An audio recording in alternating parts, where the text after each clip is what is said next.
Welcome to The Very Hungry Defender, Metamorphosing Security Decision-Making by Incorporating Opportunity Cost. Cybersecurity is a business of decisions about balancing costs that influence defensive outcomes. Where do we focus resources? What threats pose the most critical impact? What mitigations must be deployed before another? In cybersecurity decision-making today, we may determine the value of a particular choice, but we often ignore what might have been. When we expend resources on X, we inherently can't spend those same resources on Y. So we are very hungry defenders. Hopefully you all know the very hungry caterpillar. We're like that caterpillar. We want to spend our money, time, and cognitive effort, our attention on outmaneuvering attackers. But alas, the world only offers us finite, scarce resources. And in this reality, we miss opportunities and better outcomes when we fail to consider alternative options when making decisions. This is the very definition of opportunity cost, the loss of potential gain from other alternatives when one alternative is chosen. The money spent on data backups can't also be used for endpoint detection to defend against ransomware. Other alternatives, by necessity, are not pursued. This leads us to the critical question we'll be exploring here today. How can we apply opportunity cost, considering what might have been, to metamorphose our defensive strategy and improve our security outcomes? To start, we'll introduce the concept of opportunity cost. Then we'll explore the spectrum of costs, because it's not just about money. And finally, we'll explore how this applies to a particular problem area, application security. So let's start our delving into this with opportunity cost. First coined by Friedrich von Wieser, opportunity cost is the loss of potential gain from other alternatives when one alternative is chosen. In cybersecurity decision-making today, we often fail to consider those alternatives. Time pressure, tunnel vision, and information bias derail critical thinking during crisis, and our exploration of alternatives suffers. Humans rarely think about opportunity costs, even in the midst of calm, collected situations, which I think for the most part, security is not one of those. So opportunity cost is actually a problem, or is a concept that applies across problem domains and even everyday life. So I think we should extract all those lessons learned from these other domains to improve cybersecurity. Imagine if opportunity cost was considered in every cybersecurity decision. After all, real life rarely matches the hot takes on Twitter and InfoSec folk wisdom and cybersecurity theory in textbooks. To consider a few common decisions. Should we buy a commercial solution, or should we expend time and effort on building our own? Do we need expensive software at all, or should that money be invested in preparation on things like chaos engineering and automated recovery? Should we create new procedures, or should we ensure that the existing ones are standardized and well documented so teams can better self-serve? Even consider a simple example. If resources are spent defending against supply chain attacks, which are so hot right now, but it's social engineering that actually results in the most impact to the business and the most frequent losses, then the business suffers. Allocating resources to security can even be detrimental to the bottom line, which imposes quite the cost. Incorporating opportunity costs in cybersecurity decision-making helps us minimize the impact of external threats, maximize company productivity, and in general, helps us more optimally achieve our goals. The costs of our choices, though, are not just money, and they're not just first-order effects. How do these variegated costs manifest in practice? How do we calculate the expected outcome of a choice? Such questions are relevant in nearly every decision, cybersecurity or otherwise. For instance, what's the value of spending 2 hours on reading a new book? Is that more or less than the value you would get from practicing the violin for 2 hours, or whatever your hobby of choice is? These actually aren't impossible questions to answer, even if they feel a little unnatural to us. We can actually answer these questions even if we don't have precise absolute dollar values for these activities. We can metamorphose our decision-making for the better by simply prompting ourselves to think about alternatives at all. To make those alternatives salient, we need to think about the spectrum of costs that are present in our cybersecurity decisions. This brings us to the costs and effects in InfoSec. So the bigger picture question is, how do we elucidate the bigger picture of a decision? Mapping out the potential costs and effects of security investments, including of not implementing those investments, can elucidate this bigger picture of the decision at hand. No one's reading this slide right now. Please don't try. It's impossible. This is very much a leave behind for the world, covering the numerous costs and effects in security. But mostly what we see today is on the left side in costs in the red. But if we consider opportunity costs, perhaps we can start producing more of the positive effects on the right as well. So what are some of these? First, there are tangible costs, the ones with direct monetary expenditure. Think wages, hardware, overhead, outsourcing, and so forth. There are also intangible costs, like employees investing time in security interventions, the cognitive overhead of task switching, interruptions to flow, that precious resource for developers, and even increased conflicts. At the organization level, they can also experience delayed time to market due to security interventions, like slower software release cycles, and that can erode their competitive advantage. Then from a societal perspective, thinking really big, when we thrust security responsibilities onto consumers, we increase their anxiety. Then on the effects side, productivity effects are numerous. I recommend reading Dr. Forsgren's Space of Developer Productivity, which was an ACMQ, for more here. But highly relevant ones for our discussion today at the employee level are usually perception of work, efficacy, reduced burnout, improved collaboration, and reduced toil, and so much more. For organization, productivity effects can include product quality gains. It can include faster time to market, incident reductions, speed of change integrations, and also a lot more. Then there are tangible benefits. Those are also monetary, like revenue growth, customer renewals, more software releases, profitability, and uptime. Despite being so tangible, security teams often don't consider the erosion of these as part of the cost when they're thinking about the return of their security investments. There are also intangible benefits like emotional experiences, which we'll talk about in a bit, like reducing anxiety. We also want employees who are energized, not drained, and who are dedicated, not cynical. Organizations also care a lot about competitive advantage and things like brand perception.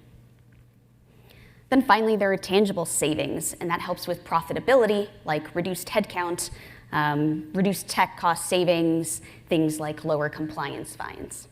But how often do we think about how to reduce what we spend on security and find opportunities to consolidate across security and software engineering, infrastructure engineering, or site reliability engineering?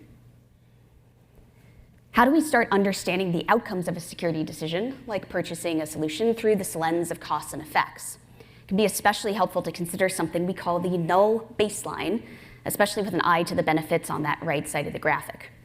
The null baseline, in a nutshell, is basically what do you gain by not implementing a security solution? Would developers be more productive? Would employees be less stressed?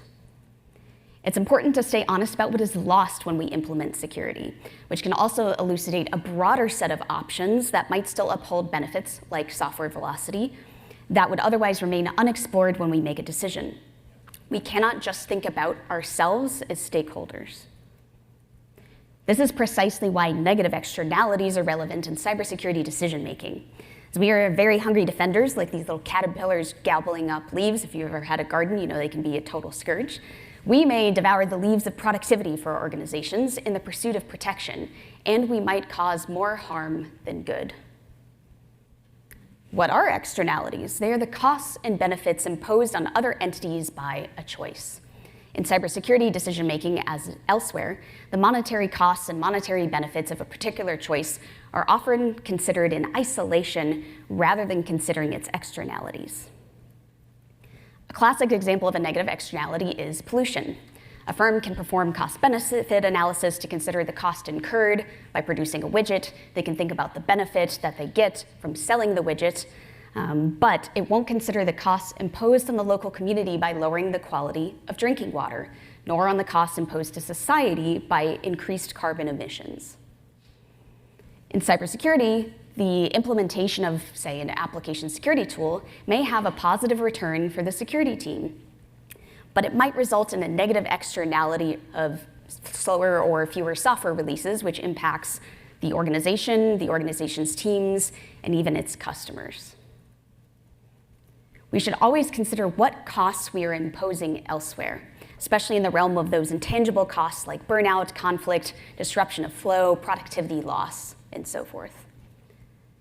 Some domains, like healthcare, actually refer to the true cost of a choice as the shadow price.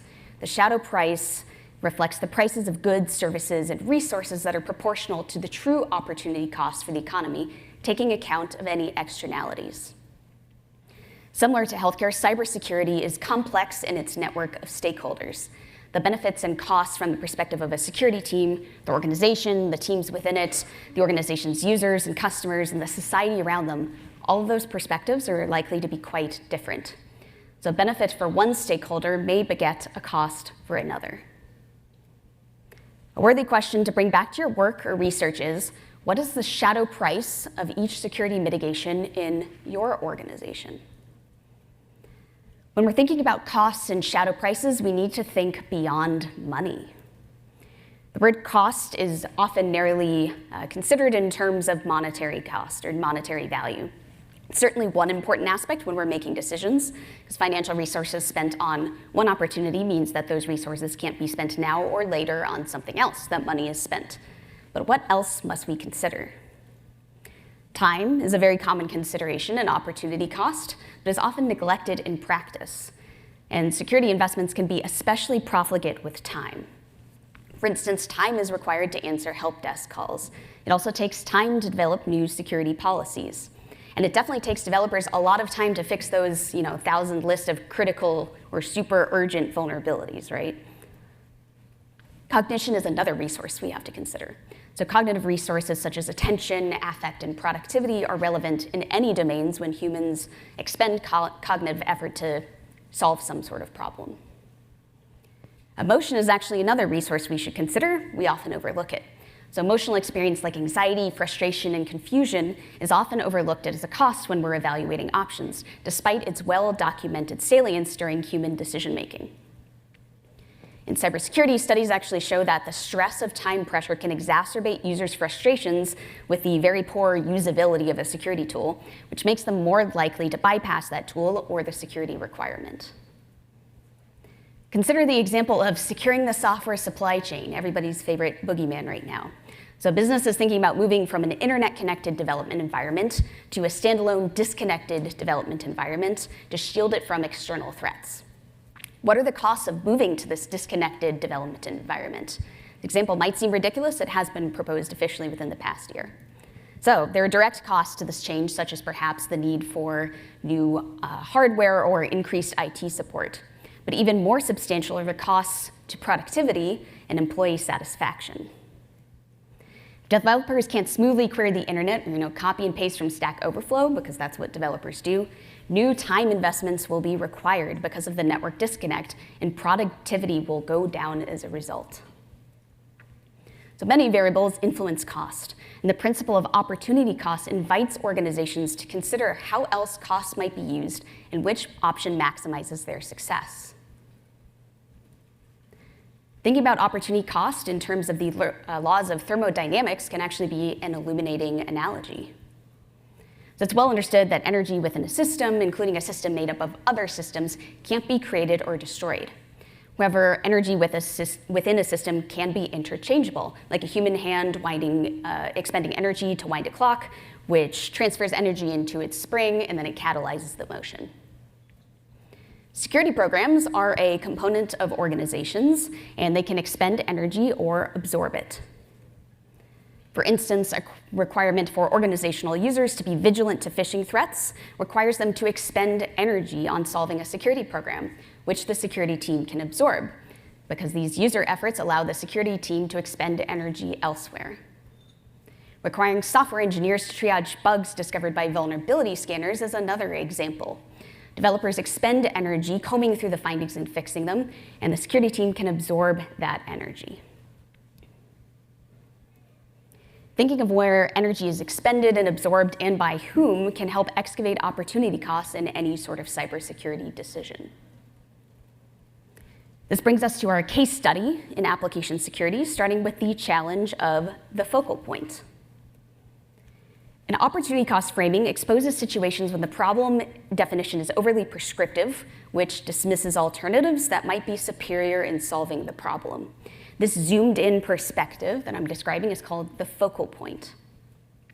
For instance, what static application security tool is best? SAS tool. That begets a very narrow focal point because it only prescribes SAS tools. It's worth asking why we want SAS at all. The answer likely leads to the question, okay, how can we minimize the number of security bugs developers introduce into code? This is a little better. It's less tool specific, and it might introduce the focal option of, say, security awareness training for developers. Nevertheless, it is still anchored to a relatively narrow focal point. We can ask, why do we want to minimize the number of bugs that developers introduce into code?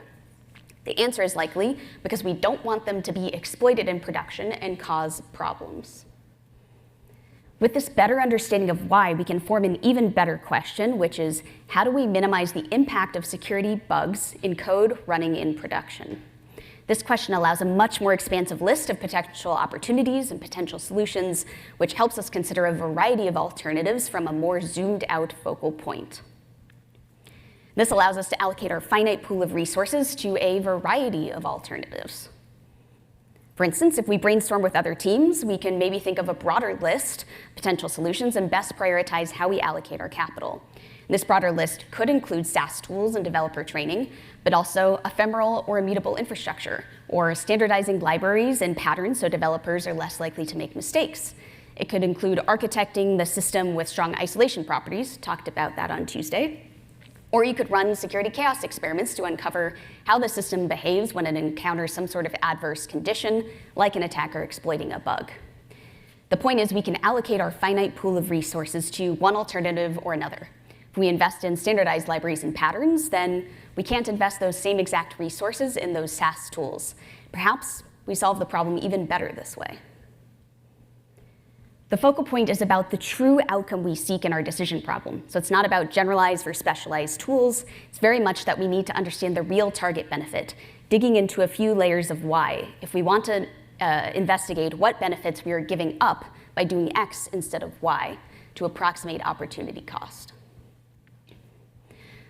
Unfortunately, our default tendency as humans is to remain very zoomed in on a problem.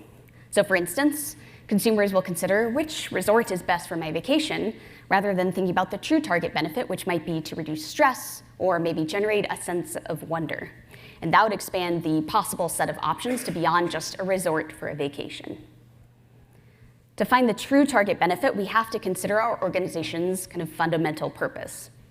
Most businesses do have a defined purpose to fulfill, and their primary organizational missions are not to secure their endpoints or their networks. Otherwise, they would probably go out of business. So through this lens, any work that doesn't directly support the organization's fundamental purpose bears the opportunity cost of taking time, cognition, attention, budget away from work that more directly fulfills that purpose. So if a retail corporation wants a resilient online store, let's say, for their e-commerce application, they likely don't have the internal skill set or the expertise needed.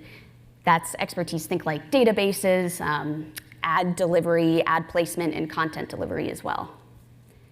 But instead, they could outsource the problem to some sort of platform service provider, an ad tech firm, or a content delivery network whose employees are skilled at such tasks because it's part of their organizational mission. Like in this picture, the hummingbird wants sustenance from nectar, but an outsourced provider of it will do just fine. The opportunity cost of trying to successfully create and operate that online store is time and cognitive effort that could have been better spent dedicated to the retail business logic that would deliver more value to customers. And this is a considerable cost to pay, but it's a cost that organizations all over the world pay every day.